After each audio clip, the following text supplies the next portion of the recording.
Okay, so now we've gone through a whole bunch of methods for analyzing sources, and one thing that I want to emphasize before we move forward is that there is no exact answer to whether or not you can trust a website or not. All you can do is look at its top-level domain, look at its about information, figure out who wrote it, and take a look at the different links and the quality of the page, and decide for yourself whether or not you trust it. There's no definitive answer, yes, this is a trustworthy source, or no, this is not. It's really up to you how much you trust the source when you read it. And it's up to you to do the work to analyze whether it's trustworthy or not. So let me show you a couple of examples of how you might go about doing that. So here's an example of a website that I would want to analyze the trustworthiness of.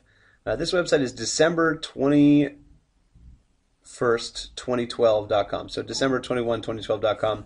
And this is going to show us, the purpose of this site, I suppose, is to tell us that the world is going to end on December 21st, 2012. Now, the question here becomes, can we trust this source? Is this a source that we should believe? Okay, so let's go through some of our criteria that we have to take a look at. The first one that we have is the top-level domain of the website. You can see right here it says December21st, 2012.com. Okay, so the top-level domain of this website is .com. That doesn't give us a lot of information, right? Because the top-level domain in this case is .com. .com is available to anybody, so that doesn't help us to determine whether this site is really a trustworthy site or not. If it was a .gov website, we would know this is from the government, and then maybe we would believe it a little bit more. Okay, so the next thing that we have an option to take a look at is the authoring or the about information. Okay, so this website, it doesn't seem to have an author that's listed, perhaps. As we scroll around, it doesn't say written by, right? But it does at the very top say about us, and we can click on that.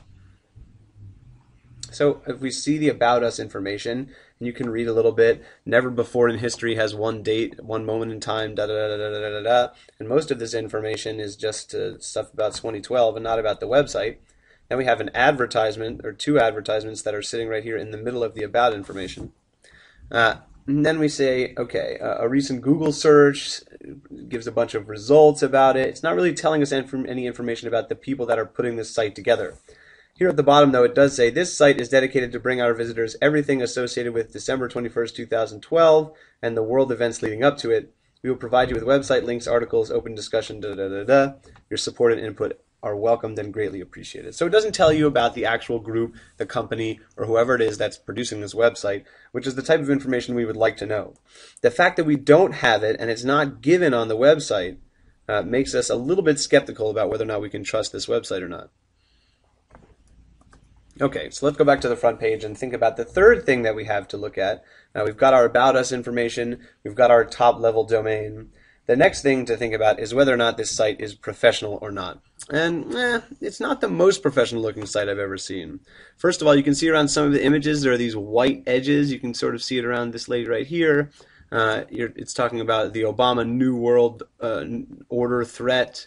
And it's got the buttons and everything along the side here don't look particularly professional, right? And another thing that's important to notice is that it's covered in advertisement.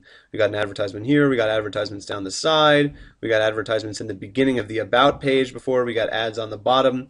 This is beginning to look like the purpose of this web page is to get people to click on the ads, which is really a reason to not trust a website. And it doesn't look particularly professional either.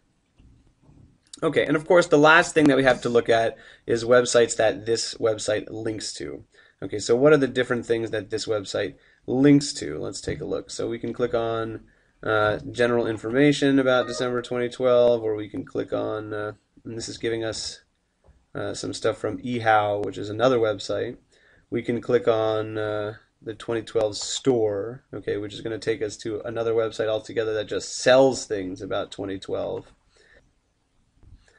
You can see not a lot of websites that this page links to that we can really trust, right?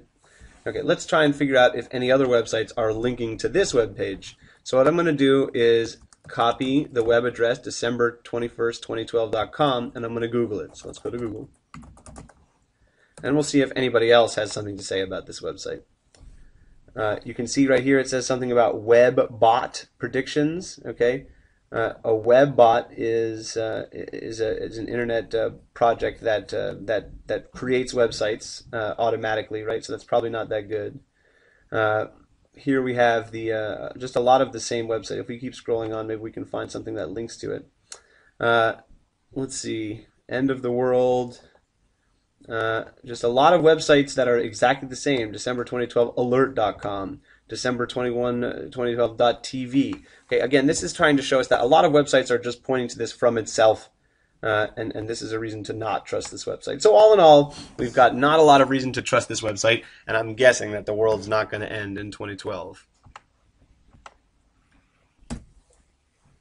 All right, so that does it for our examples. Now we can get in and try and do this yourself. So go ahead and download the assignment tied to this lesson and give it a shot.